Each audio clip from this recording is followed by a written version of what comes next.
Humans of the Cardboard, welcome back to Just Nuts, guys. We have an official announcement for the next core set in Yu-Gi-Oh! We're still working on Supreme Darkness right now. In fact, we're about to get into like more, the over 2/3 of the rest of the reveals for it in the next month and a half. But this is still exciting to see because we can always do some fun speculation, and a lot of times, like with Rage of the Abyss, we look at it, and even with Supreme Darkness, a lot of people immediately went to Evil Heroes. You kind of are right on the money with at least what the core cover support is going to be. So let's take a look here. It is named Alliance Insight. Weird name, to be honest. Like, a lot of times it's Rage of the Abyss. It's the last one, Supreme Darkness. Like, they really have more punch to them. Alliance Insight does not have punch to it.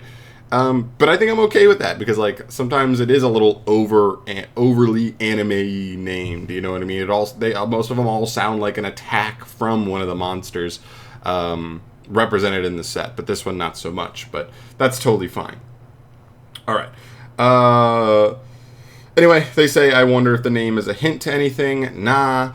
The fourth core booster set pack for 2024 goes on sale January 25th. So I would expect actually we'll get Supreme Darkness around end of January, early February. So they'll be getting this, we'll be getting Supreme Darkness, and then we'll start our wait for this set as well. Obviously this pack contains new cards and power-up cards for old themes. And totally new themes as well. Sometimes we don't get a new theme in a core set, so it's actually cool that they do officially confirm that. Each box in the first production run comes with a bonus pack, celebrate, yada yada. So yeah, January 25th, Alliance Insight. A lot of this other stuff is more specific to the OCG than us, so there's really not much reason to pay too much attention if you're a TCG player. Just the date and the name. So the last thing I like to do on videos like this when a new core set gets announced is take a look at what the name might mean. And this could be the first kind of hint at some things. If it's called Duelist Insight, I like to go on to Yu-Gi-Oh! Card Search, and I like to just search what cards already share name with the core set and might be a tie-in there. Duelist Alliance, a lot of people have been calling for Yuya support for a while. I don't know exactly, because doesn't Yuya use a couple different archetypes? Because he uses Odd Eyes. I'll be honest, I've never watched Arc V, so I don't even know fully exactly what he played. I don't know if he plays Perform Pals or Perform Ages. I know we've recently got some Perform Age stuff, like in Animation Chronicle earlier this year, so I don't know if like Pendulum Magician fits into him. I don't know if it's just Odd Eyes and maybe Perform Ages. I don't even know.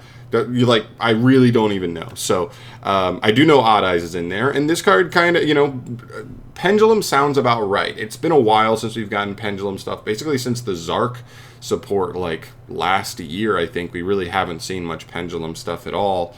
So Duelist Alliance is there. There's also Zexal Alliance. Not that I expect this one to be part of it. There's just a card called Zexal Alliance, although I don't think this card is that relevant, although I do think more players would probably be happier about good Utopia support than they would Zexal support, so I guess that, or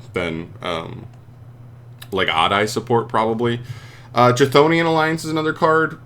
I don't think this would be cover card worthy, but is there a world where Konami looks back and said, you know what was cool? When Chaz in like one of his first duels in the anime used the Chthonian soldier and stuff, and let's make some more Chthonian cards. That'd be fun. I don't know. And the last one is Ancient Warrior Saga Sunli Alliance. I don't see too much on this one. I guess they could come back and give Ancient Warrior support. A lot of people did like Ancient Warriors, and they do have some cool cards to them. But outside of that, I don't see anything crazy. And the last thing, there's only one card in the entire game that has Insight in its name, and that's Red Eye's Insight. That would be another one as well. Like, I'm not going to say that this name really pushes me towards a Red Eyes super hard, but like, let's be honest, Red Eyes is an archetype that could be on a cover support. So, Red Eyes. So I'm thinking Red Eyes, Zexal. Red Eyes and Zexal seem a little far out, but it seems most likely we end up with some kind of Odd Eyes Yuya support that ties a lot of stuff in. That seems to be where most people are being drawn to, at least.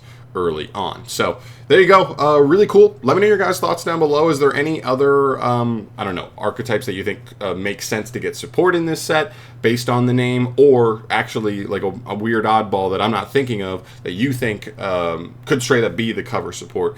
I'd love to hear your guys' thoughts on that down below. But I'll see you guys in the next one. Thanks for watching.